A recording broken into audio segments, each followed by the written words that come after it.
we regained our independence, or even before, we were told that our names were not good. So that when you are Christianized and you are Pipim and you went for baptism and you renounced the devil with all his works, they also said you have to be John. Because in their scheme of things, it appears that the heavens only recognize John, not Pipim.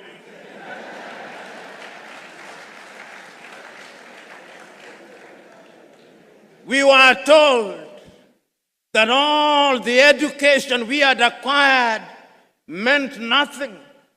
So that if you are eloquent in Ga or in Chui, you are not intelligent. You are only intelligent in English. You can only be intelligent in French, in Portuguese. We now know that that is nonsense. And you know, when that great Nigerian musician in the 1980s, fella Nicola Pokuti said, "Teacher, don't teach me nonsense." He meant it. He was reminding us that we must examine our education system. You know, when the British came here and they were establishing schools across Africa, and then when they were establishing Achimota, which is famous for producing great Ghanaians, the intention was to produce young men and women who would support the colonial empire. The intention was the same in Uganda with Budo's King's College. It was the same in Kenya with the Alliance schools. As Chinua Achebe says, the white man was clever. He came and put a knife in the things that held us together, and things fall apart. And they have remained apart. So today, when we come here to talk about education, we come here to remind ourselves that we have urgent business to be undertaken. We have urgent business to be undertaken to remind ourselves that Martin Luther King Jr. is still right. The mind is the standard of the man. Because if the mind cannot imagine, then we cannot realize our potential.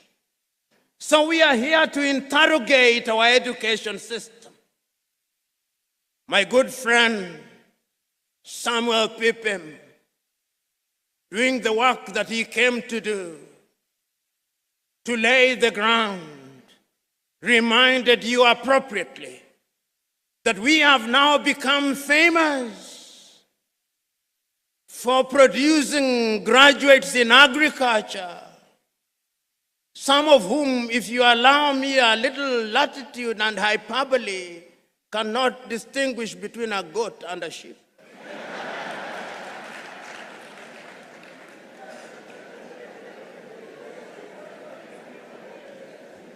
And that is why every person you ask in Africa is a farmer, but we are still importing chicken from Brazil.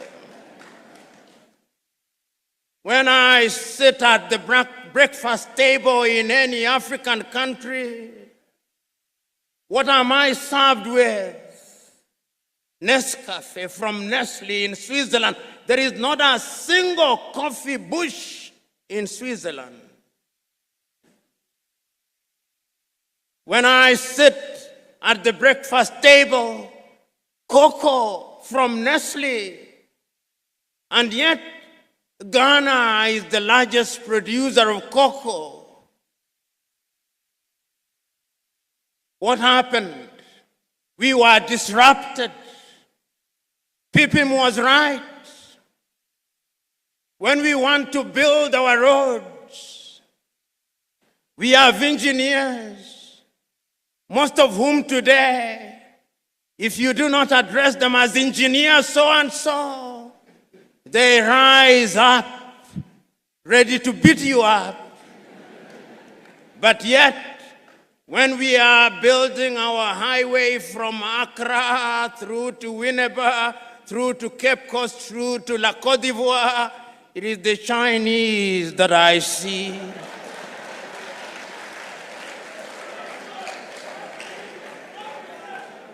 Which calls into question, what type of engineering are we teaching? We are producing doctors, and they are good, some of them. But yet, when those of us who have the ability are sick, unless they do not know, they want to be airlifted to Dubai and to Germany. They have no faith in our medical system. When we are sick during COVID, all Africa is crying to America, oh, give us Moderna, give us Pfizer, to the Russians, give us Sputnik. We are crying. Yet we have universities with professors in medicine.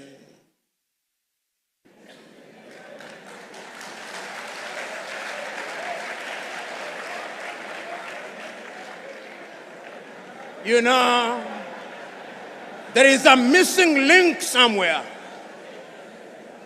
Until the day we have the courage to find that missing link, then we are not preparing for the 21st century.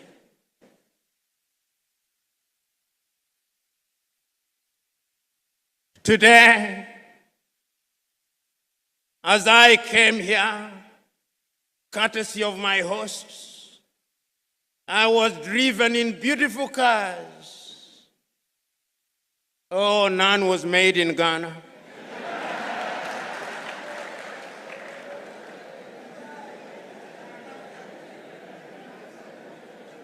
They are either made in Japan or in Germany.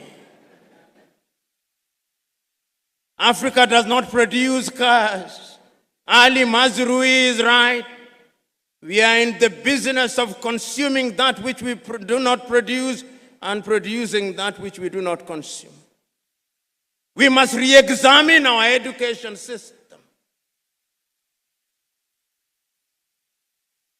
Even in matters as mundane as sports, which is a multi-billion-dollar industry.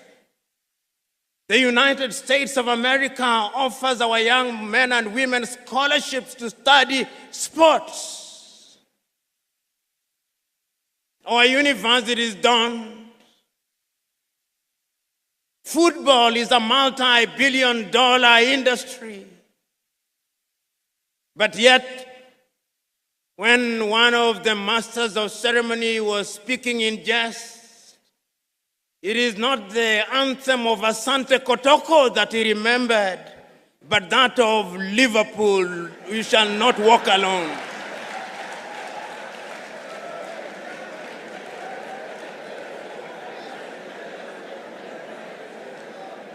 So that as we are sitting here, even in the area of sports, which is a whole multi-billion-dollar industry, our young men and women are preoccupied with whether Arsenal beat Real Madrid or Barcelona beat Borussia Dortmund. They do not care whether Hafia Guinea du Conakry beat Asante Kotoko. The Osagyefo was right when he said, We may actually solve the economic problem. We may even solve the political problem. But I dare say that the mental problem which was impacted and makes us feel inferior will take a little longer to solve. This was not only said by the Osagyefo himself in 1963. In 1933, Carter G. Woodson, that African-American educator writing in his book, Miseducation of the Negro, said that we have been so miseducated for so long. Our self-esteem has been undermined for so long. We have been made to use the back door for so long that even when we are told to use the front door, we look for the back door, and if we can't find it, we create our own back door.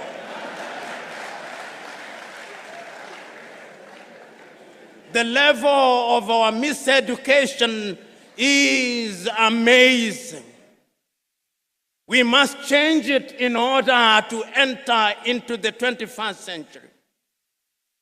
You know, Brother Pippin, when you said that our passport, technological passports to the 21st century and visas to boot are expired, you are right.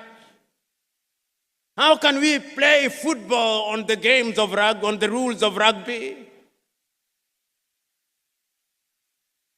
How? This is the question that we want to address today. We are talking about agriculture. And we are saying that we are now using technology to feed ourselves by manipulating the elements. The Chinese are seeding the rain so that it may rain. They have no problem with those of us who pray we must. But this misguided belief by Africans that when there is no rain we pray and do nothing about it is completely misguided. The divine instruction was go ye and subdue the world. And subduing the world is by using our minds, by using the knowledge that we have. This is what the universities must ask. If you are a teacher, what kind of a teacher are you? Today, if I stood here and asked young Africans, and there is no shortage of them here, how many African authors do you know? And I asked, which is the last book of Chinua Achebe that you read? Or Kofi Awunur? Or Aikwe Iyama? Or Kamara Lai? Or Flora Nwapa? Or Dambisa Moyo? Or more recently, Chimama and Ngozi Adichie? Or Yagiansi? How many have? We have been made to believe that it's only Shakespeare and Charles Dickens that matter. The time is now for us to change our minds. And we can only change our minds if we decolonize our minds. Ngugi wa Thiong'o, that famous Kenyan writer, says, until the day that we decolonize our minds, we are going nowhere. And Ngugi reminds us that we may have decolonized our countries, but there is something called decoloniality, totally liberating ourselves from the mental chains of the colonizers. You know, the Osagyefo, to whom Africans owe an apology, wrote in his great book, Neo-Colonialism, the last stage of imperialism and the most dangerous. We are in that stage. That stage when the colonizer still wants us to believe that our literature is inferior, that our science does not exist, that our mathematics does not exist, that we have no medicine to talk about, that we cannot mine beyond Galamsey, that we cannot extract our own oil, that we have no business being in robotics and cryptocurrency, that we must be consigned to the Museum of History alongside the spinning wheel, that we have no business being in the jet age. That is what we are being told. And my fear is that we appear to be believing it.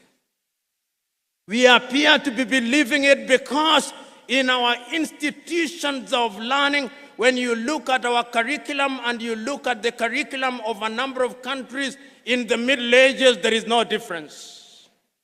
And I want to remind all of us that in the 1960s, when we were regaining our independence, and you read what was happening in different African countries, and I remind you to reread some of the thinkers of the time and the emphasis that they put on education. I was rereading for the umpteenth time the 32 speeches that were delivered by African leaders in Addis Ababa, Ethiopia, between the 23rd and 25th days of May 1963. All of them, without exception, said one thing: if we are to give meaning to our independence, then education must be our focus. So said Ethiopia's Haile Selassie. If we want to change the continent of Africa, we must give meaning to education. So said Mwalimu Julius Kambarage Nyerere of Tanzania on that day. If we are going to change my little Senegal, we must give education priority. So said Leopold Sedar Senghor of Senegal. Even the complicit Félix Houphouët-Boigny in La Côte d'Ivoire believed so. But the ultimate was, of course, the one and only, the Osagyefo. He was as eloquent as he was passionate. And when he came home, where did he not visit? If he was not at Legon, opening the University of Ghana, he was in Kumasi, creating what is now the Kwame Nkrumah University. And if he was not at Kumasi, he was here creating an institute. He was everywhere.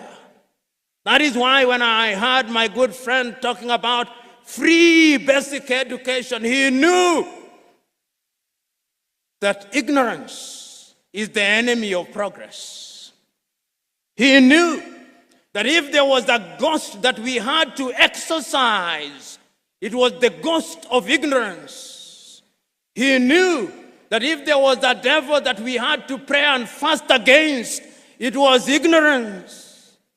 He knew that if there was anything we had to marshal our forces against in order to exorcise the ghost of tribalism in its primordial sense, it was ignorance. He knew. Yet, several years down the line, when you ask your typical academic, when they want to say that the University of Winneba, of education at Winneba is good, they say it is as good as Oxford. Why? Why can't it be just good? They must say that it's as good as Harvard, as MIT.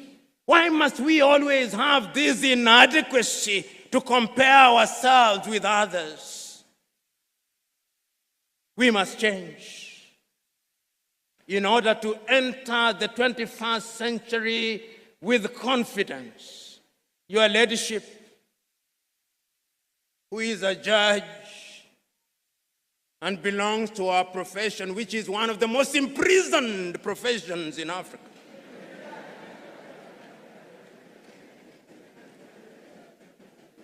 When you see our judges dressing, they still dress like Father Christmas.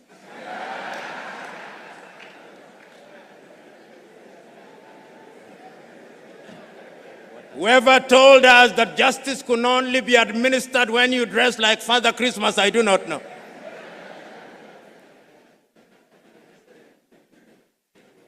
And when we are citing, even deciding a matter on land law in Ghana, in Cape Coast, we still want to cite some decision that was made by some English judge in the 13th century, as if we did not have our own land laws.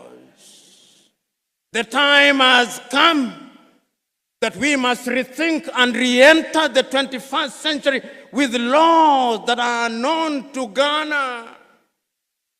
Ask the Ga if they do not have laws that if we refine cannot lead us into the 21st century. Ask the Akan people if they do not have such laws. Ask the Fante people if they do not. Ask the Ewe if they do not. They do. We live in a world where we are so mentally captured that those of you in the middle class, your greatest claim to fame is that my daughter can no longer speak Chui and is meant to be a badge of honor. It is a badge of complete colonial conquest. And we cannot enter the 21st century with that mindset. Go to the countries in the Scandinavia, which we can dare compare ourselves with. Go to Denmark, they teach in Danish. Go to Norway, they teach in Norwegian. Go to Sweden, they teach in Swedish. Go to Finland, they teach in Finnish. Go to Korea, they teach in Korean. Go to China, they teach in Chinese. Go to Japan, they teach in Japanese. Then they meet the world. But you and me, here I am waxing eloquent in English.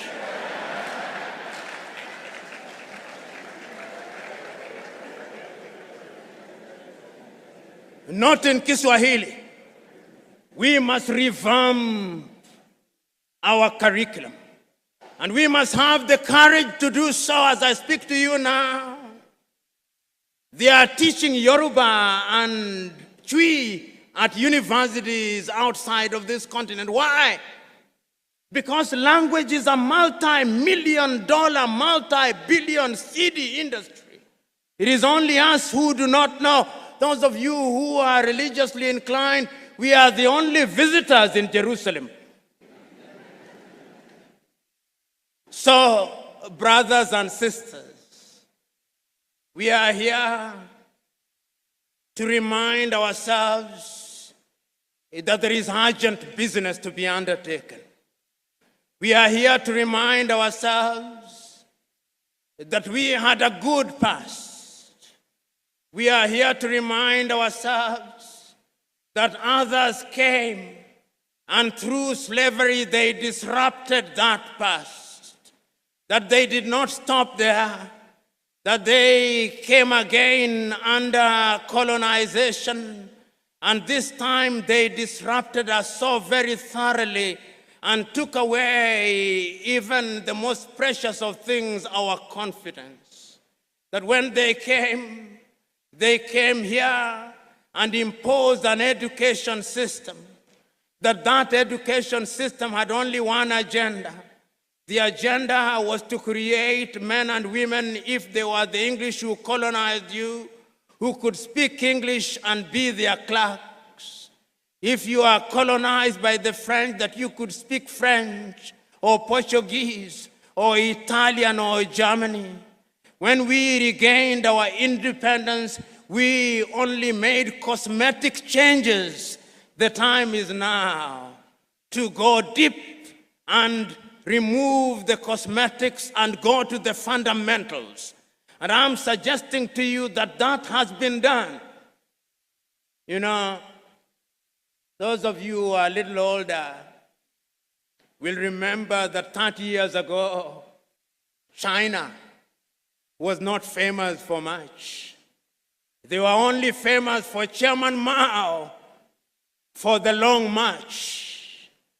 Today, even the toothpicks in your hotels here in Winneba are from China. Today, you go to the shops, even the inauthentic Kentes are from China. They have franchised, indeed patented Kente. You go home, your television is Chinese or Korean. You are being persuaded to use your phones. I suspect you are either using Samsung or Huawei.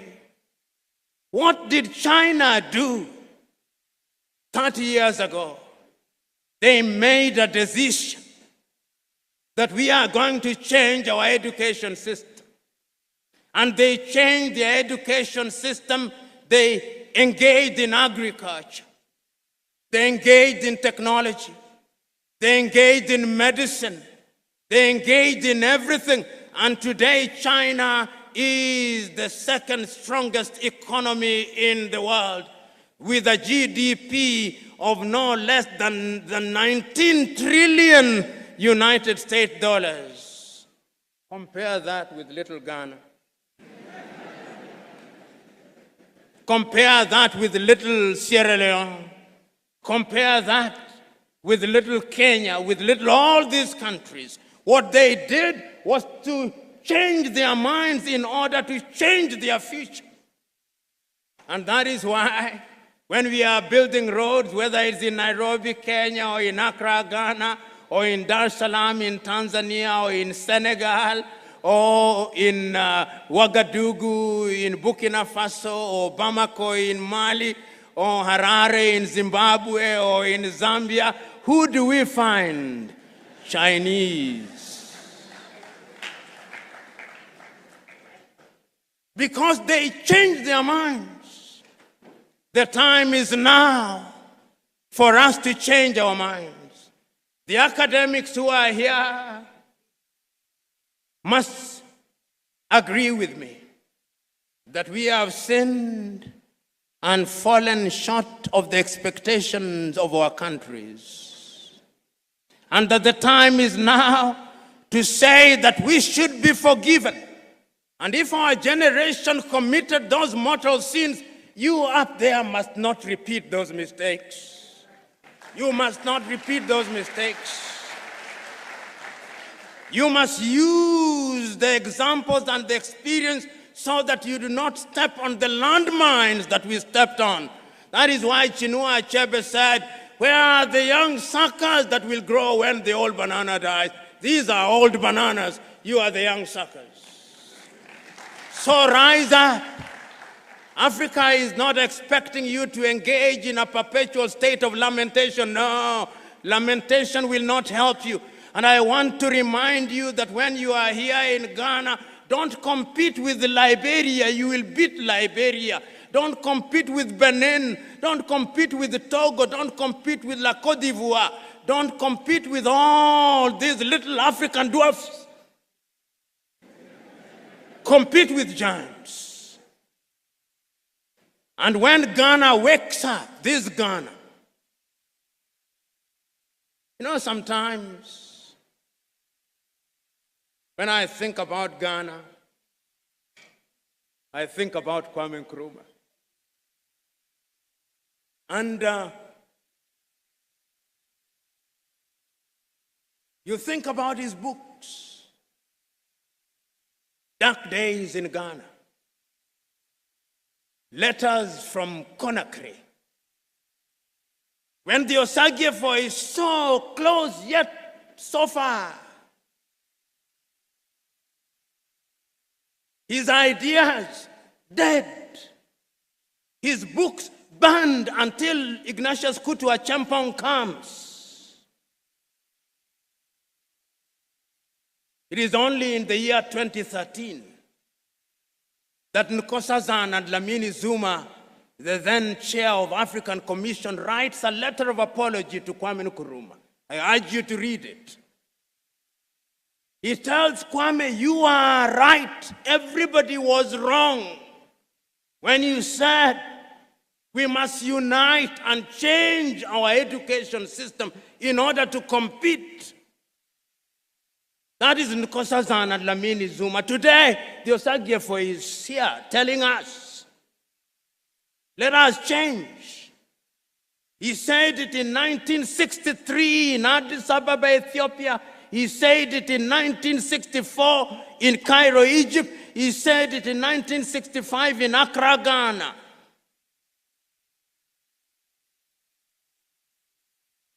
And on 6th day of March 1997, on the occasion of the celebration of 40 years of independence of Ghana, Kambarage Nyerere himself also apologized to Osagyefo Kwame Nkrumah.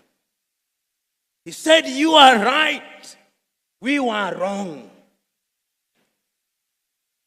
Today I'm saying that we cannot remain imprisoned in history and lamentation.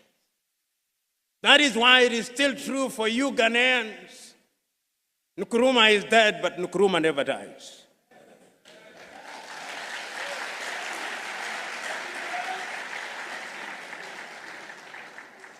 And the reason why he never dies is that his ideas are evergreen. Who among you here is courageous enough to stand up and contradict me when I say what we are saying here was said by Kwame Nkrumah in 1955? Who among you? Who among you here is courageous enough to tell me that Nkrumah did not think about education of a different kind when he was instituting the University at Legon? Who amongst us? That he was right when he established the Kwame Nkrumah University in Kumasi, that he was right when he instituted the institute out of which grew the University of Education at Winneba. Who amongst you can contradict me? So if he was right, he did not have the advantage of the technology that you have? No. There was no WhatsApp, there was no Twitter or X, there was no Instagram, there was only Telegraph. But he was able to marshal the entire black community throughout the world and give meaning to education. What can you and me not do if we mean to do it? So you young men who are present here, don't tell me Nkrumah was old. Nkrumah was just slightly older than you. If you look at his cabinet, some of them were in their 20s. It is not formal education that maketh a man or a woman. The great Indian sage Raja Gopalachari says, education is not merely attending institutions and acquiring certificates. He says, you may have gone to school, but has school gone through you? This is the question. So, ladies and gentlemen, here today, we are here to tell ourselves ad nauseum that the mother continent can change, and she will change. She will change, and when I look at the future and I hold all factors constant, I see an Africa whose young men and women are educated and their education is about innovation and invention. I see such an Africa. I see an Africa whose sons and daughters will be leaders in cryptocurrency. I see that Africa. I see an Africa where all the cars running from Addis Ababa in Ethiopia to Banjul in the Gambia will either be made in Togo, Burkina Faso, or Uganda. I see that Africa. I see an Africa where the Ghanaian doctors who are running hospitals in the United States and in the United Kingdom will have the courage to come back home because there is something called a hospital where they can do their trade. I see such an Africa. I see an Africa where we will have our own satellites that are launched next to Elmina Castle, and they'll go out there in the orbit, and we shall not be depending on Vodafone. I see such an Africa.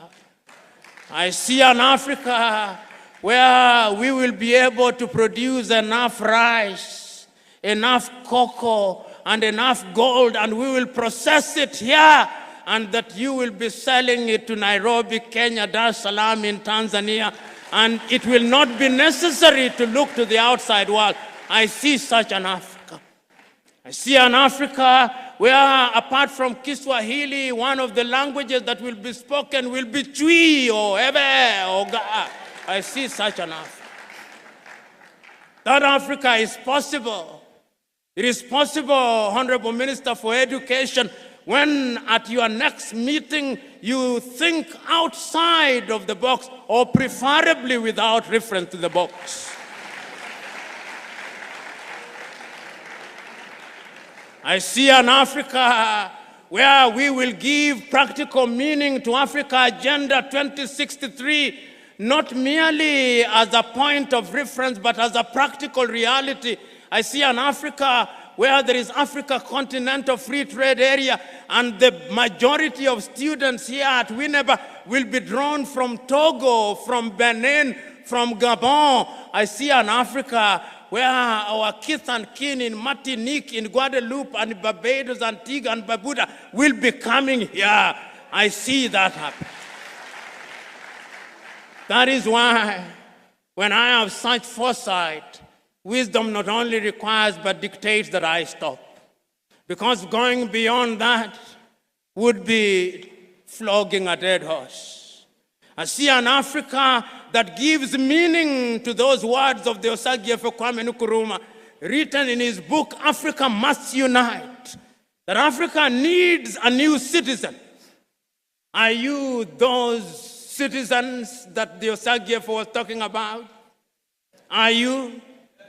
Do you have values? Do you have passion? Do you have dedication? Do you have love? Do you have imagination? Do you have the spirit of innovation? Do you have the spirit of invention? If that is true, then I have no fear for Africa. So go out there and amaze Africa. God bless you.